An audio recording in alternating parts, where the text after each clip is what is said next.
This is my 5 most confident picks for UFC Fight Night. Paris, Imavov taking on Borralho. My first most confident pick. We have the ex-bodyguard of Chinese billionaire Mauricio Ruffi taking out a French paratrooper, Special Forces paratrooper in Benoit Saint-Denis. Mauricio Ruffi, this is obviously the word on the street. Everyone's talking about it, right?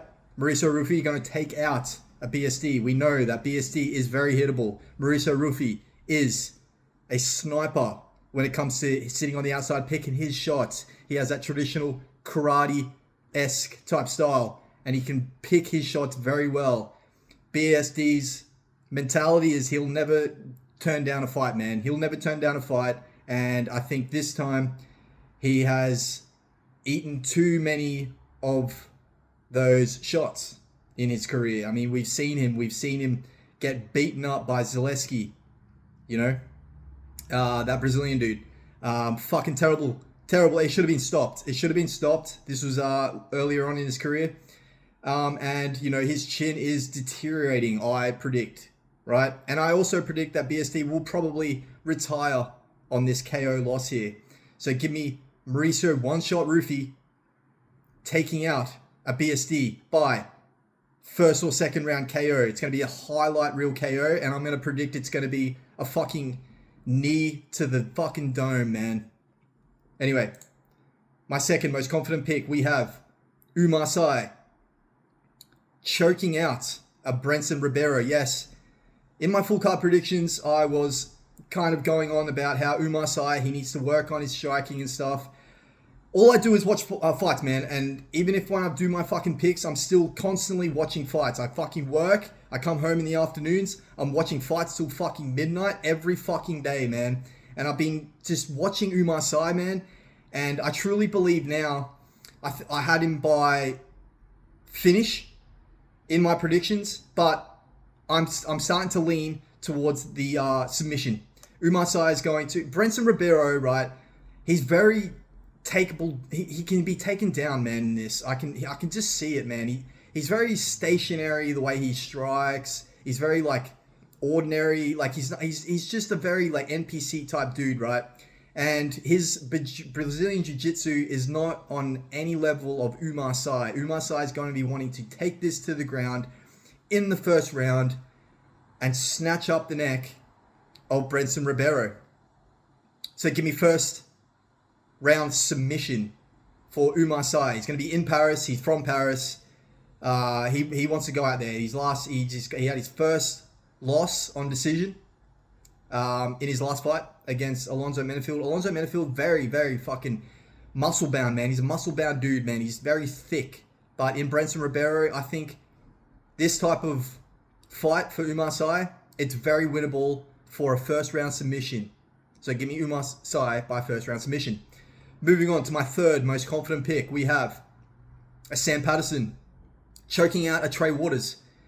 Trey Waters, man, he's very I feel like he can be finished. He's 9-1. He's been Von Flu choked before by Gabriel Bonfim. We know that Gabriel Bonfim is an absolute jiu-jitsu specialist. Similar to Umar Sy. Umar Sy's got the wrestling. But Gabriel Bonfim, Umar Sy's a black belt too, by the way.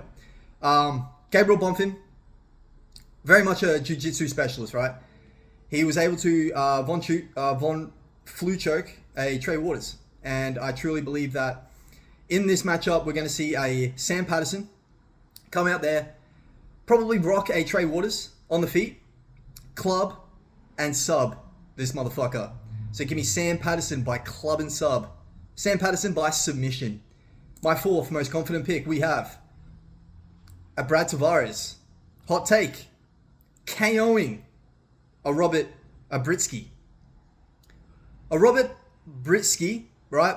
If you actually closely watch his fight, now I've watched this fight fucking multiple times, right? Against Ihor Peterio. I've actually watched it a couple more times yesterday. I'm telling you, man, that actually pissed me off.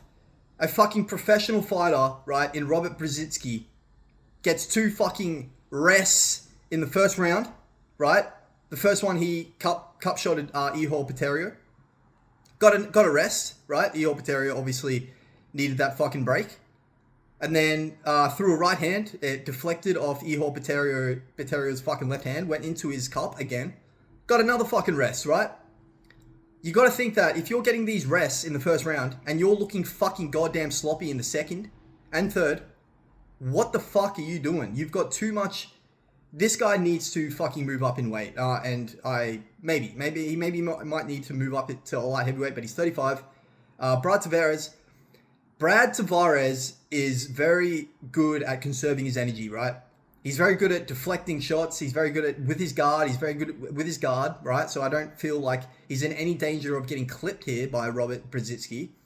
Robert Brzezinski's got good boxing, but on the other hand, Brad Tavares, he's got good guard, man. He's got a good guard. And if I'm seeing a Brad Tavares in the second round throw some actual crispy 1-2s down the middle with some power, nice and crispy 1-2s down the middle, I feel like Robert Brzezinski is going to get fucking chinned here, man. He's gonna end up feeling the fucking pressure. There's only 2 years difference in their age here, with Brad Tavares being 37. He is the UFC veteran, and I feel like this Hawaiian blood fighter is going to absolutely fucking KO a Robert Brzezinski. So give me Brad Tavares by KO. Moving to my 5th most confident pick, we have the main event.